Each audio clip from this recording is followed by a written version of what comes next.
we talked about the Marat Nakashtra, generating the supreme aspiration, and the question of Maitreya's Ra before. Look at those bodhisattvas below the 7th level. They got together all day long. These Dharma brothers and sisters are all bodhisattvas. They had misperception or incorrect view of reality, disengaged and doubtful. Should I continue to practice? Should I not continue to practice?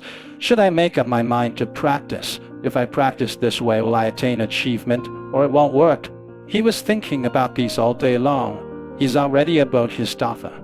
Among his Dharma brothers, there is an outstanding bodhisattva named Maitreya. Seeing this situation, Bodhisattva Maitreya said, "No, I have to find a way to benefit my Dharma brothers and sisters."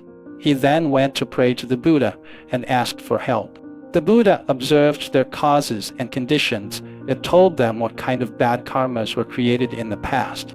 So, even though you are already a bodhisattva in this life, you are still influenced by these karmic habits. Unable to arouse the bodhisattva and unable to practice, you begin to doubt the Dharma, and so on.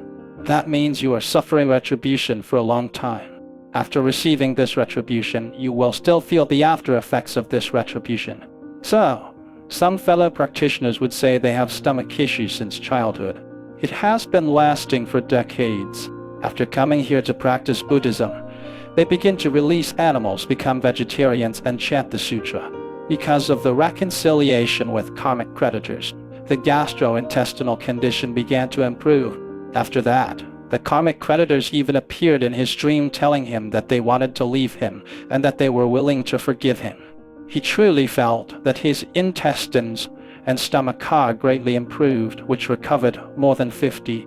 After a while, he might say that why he did not completely recover from this illness? Because it has been decades. The function of that organ is already so bad. It needs to be recovered slowly. You have to convalesce and make it strong. Don't overeat again. Don't have a regular meal time and quantities. It just seems like no one cares about it. The mouth eats happily, but the stomach and intestines are suffering. This is certainly not good. Sometimes, you need to communicate with your body. For example, you have to confess to your stomach. Just say that, "My stomach's sorry. I haven't treated you well in decades. Look, I love cold food, hot food, and spicy food. No matter what I love, I never thought of your feelings. You're already full. Maybe you have already sent me a distress signal. I went to have another meal and some ice cream later. Then I saw stinky tofu. I hit the brake and bought one again. I even consumed 2 portions of chili. I'm sorry. I'm going to change my dietary habits starting today. I will never torture you like this again."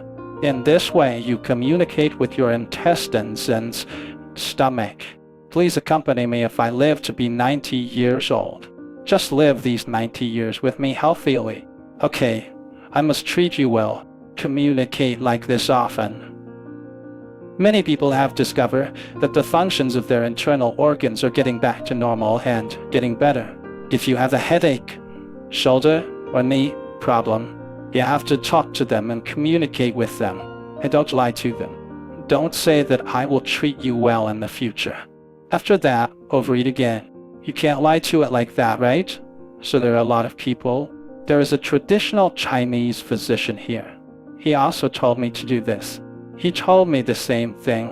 He even said don't underestimate this. Some of them already have cancer. It's serious, the cancer, but disappears as soon as they do as the physician instructed. Then body functions return to normal. He told me many such cases. In fact, it has its reasons.